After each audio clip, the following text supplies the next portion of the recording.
নমস্কার বন্ধুরা, তিয়াসাস রেসিপিতে সকলকে স্বাগত জানাই। আজ আমি মোচা দিয়ে একটা দুর্দান্ত স্বাদের নিরামিষ রেসিপি আপনাদের শেয়ার করতে এসেছি। মোচার চনকান্ন বহুদিনের একটা পুরনো রেসিপি, খেতে অসম্ভব টেস্টি হয়। আশা করছি রেসিপিটা আপনাদের খুবই ভালো লাগবে। তো রেসিপিটা বানানোর জন্য এখানে আমি একটা টাটকা পাকা কলার মোচা নিয়েছি।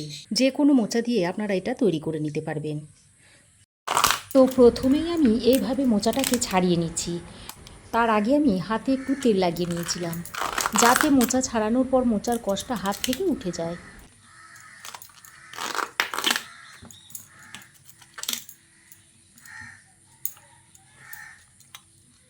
এবার আমি এই মোচার ফুলের মধ্যে যে শক্ত দেশলাই কাঠির মতো অংশ আছে আর এই যে পাতলা একটা পর্দার মতো অংশ রয়েছে, সেটাকে বার করে এইভাবে ফেলে দিচ্ছি।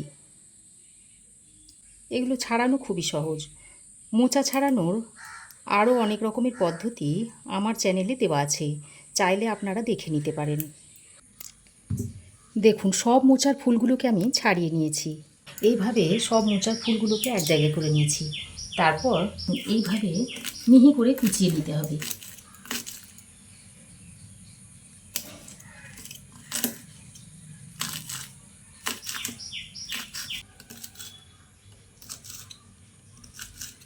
দেখুন, সব মোচার ফুলগুলোকে মিহি করে কেটে নিয়েছি। এবার যে এই ডগের অংশটা আছে সেটাকে আমি ছাড়াইনি। এবার এটাকে আমি এইভাবে টুকরো করে নেব।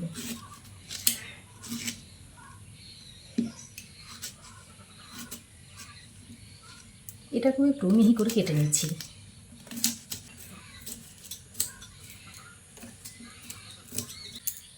দেখুন, সমস্ত মোচা কেটে এবার আমি একটা পাত্রে জল নিয়েছি। সেই জলের মধ্যে মোচাগুলোকে ডুবিয়ে দিচ্ছি। তারপর এগুলোকে খুব ভালোভাবে নুন আর হলুদ দিয়ে সেদ্ধ করে নিতে হবে। দেখুন, নুন জলে ডুবিয়ে দিয়েছি। এবার এটাকে 3-4 বার জল পাল্টে পাল্টে ধুয়ে নেব। মোচাটাকে 3-4 বার জল পাল্টে পাল্টে ধুয়ে নিয়েছি। এবার একটা প্রেসার কুকারের মধ্যে ভরে নিচ্ছি। তারপর এর মধ্যে অল্প একটু নুন আর হলুদ দিয়ে দিচ্ছি। এবার কষটা যাতে প্রেসার কুকারের গায়ে না লাগে তাই একটু সর্ষের তেল দিয়ে দিলাম। তারপর পরিমাণ মতো জল দিয়ে প্রেসার কুকারে 2-3টে হুইসেল দিয়ে নেব। দেখুন, প্রেসার কুকারে আমি 3টে সিটি দিয়ে নিয়েছি। তারপর প্রেসার কুকারের ঢাকনাটা খুলে মোচাটাকে ছেঁকে তুলে নিচ্ছি। তুলে একটা বাটিতে রেখে দিচ্ছি। সব মোচাটাকে ছেঁকে তুলে নিয়েছি। এবার এটাকে ঠান্ডা করে নেব। এবার একটা বাটির মধ্যে 1 মুঠো গোবিন্দভোগ চাল নিয়েছি। এবার এই গোবিন্দভোগ চালটাকে ভালো করে জল দিয়ে ধুয়ে নেব। চালটাকে 2-3 বার জল পাল্টে পাল্টে ধুয়ে নিয়েছি। তারপর পরিষ্কার জল দিয়ে ভিজিয়ে রেখে দিচ্ছি। আমি একটা মশলা তৈরি করে নেব। তার জন্য মিক্সিং জারের মধ্যে দিয়ে দিচ্ছি 3 টুকরো আদা, 1 মুঠো মতো কিশমিশ আর 1 চামচ নিয়েছি মৌরি। এগুলো এখন মিক্সিং জারের মধ্যে ভরে নিচ্ছি। জল দিয়ে বেটে এই রকম একটা মিহি পেস্ট তৈরি করে নিয়েছি। এবার কড়াই গরম করে দিয়ে দিচ্ছি 1 চামচ মতো ঘি।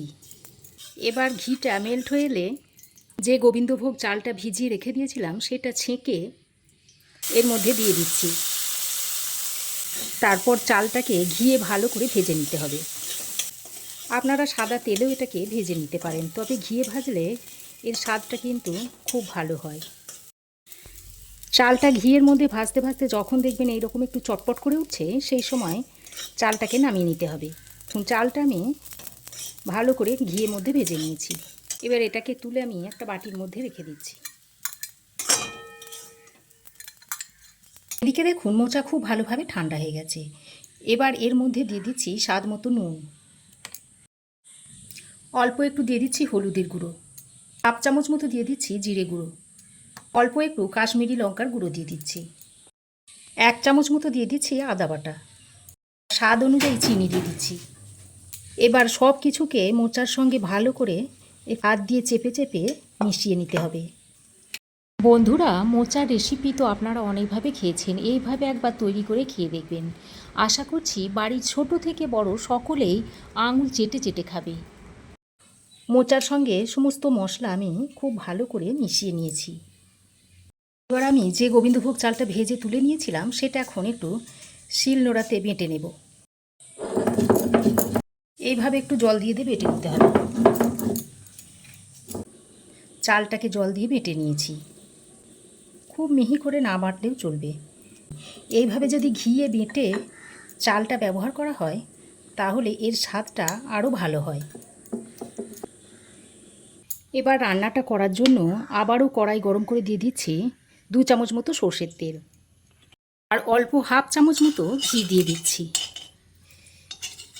এবার তেল ও ঘিটা গরম হলে এখানে আমি নিয়েছি হাফ চামচ মতো গোটা জিরে, একটা শুকনো লঙ্কা আর একটা তেজপাতাকে ছিঁড়ে নিয়েছি।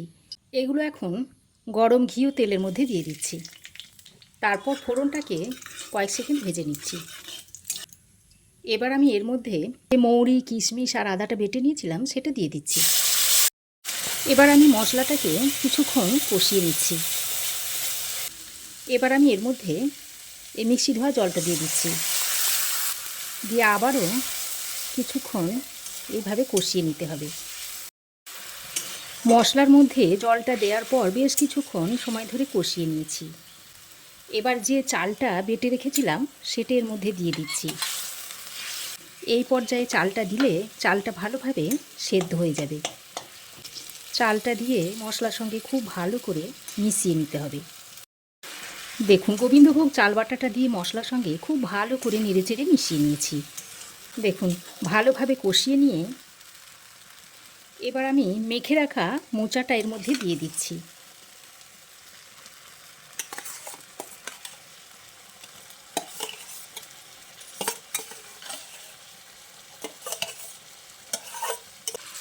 মোচাটা দিয়ে সব কিছুর সঙ্গে একবার ভালো করে নেড়েচেড়ে মিশিয়ে নিতে হবে। এবার 2-3 মিনিট মতো একটু কষিয়ে নেব। বন্ধুরা, আমার এই আজকের নিরামিষ মোচার রেসিপি যদি আপনাদের ভালো লাগে অবশ্যই একটা লাইক দেবেন। আপনাদের একটা লাইক আমার পরবর্তী ভিডিও বানানোর অনুপ্রেরণা যোগায়। আর ভালো লাগলে একটু বন্ধুদের সঙ্গে বেশি বেশি শেয়ার করবেন। মোচাটা দিয়ে আমি খুব ভালোভাবে কষিয়ে নিয়েছি। এবার ওই মোচার বাটিতেই অল্প একটু কুসুম গরম জল নিয়ে এর মধ্যে দিয়ে দিচ্ছি। তারপর আবারও সব কিছু একসঙ্গে ভালো করে নেড়েচেড়ে মিশিয়ে নিচ্ছি। দেখুন, খুব ভালোভাবে নেড়েচেড়ে মিশিয়ে নিয়েছি। এবার আমি ঢাকা দিয়ে 4 থেকে 5 মিনিট মতো রান্না করে নেব। বন্ধুরা, আমি 5 মিনিট পর ফিরে এসেছি। আর দেখুন, মোচার চনকান্ন একেবারে সার্ভ করার জন্য রেডি হয়ে গেছে। সব শেষে আমি এর মধ্যে অল্প একটু গরম মশলার গুঁড়ো ছড়িয়ে ভালোভাবে মিশিয়ে নামিয়ে নেব। আর বন্ধুরা, এর থেকে এত সুগন্ধি বেরোচ্ছে কি বলবো আপনাদের। একবার বানিয়ে খেয়ে দেখবেন, তাহলেই বুঝতে পারবেন যে এর স্বাদ কেমন। এবার আমি গ্যাসের ফ্লেমটাকে বন্ধ করে ঢাকা দিয়ে আরও 2-3 মিনিট স্ট্যান্ডিং টাইমে দেওয়ার পর এই নিরামিষ মোচার রেসিপিটা আমি সার্ভ করে দিচ্ছি। দেখুন, দেখতে কতটা সুন্দর হয়েছে। তাহলে বন্ধুরা, এইভাবে আপনারাও একবার বানিয়ে খাবেন, আর কেমন হয়েছে অবশ্যই একটা কমেন্ট বক্সে কমেন্ট করে জানাবেন। আশা করছি আমার এই আজকের রেসিপি আপনাদের অবশ্যই ভালো লেগেছে।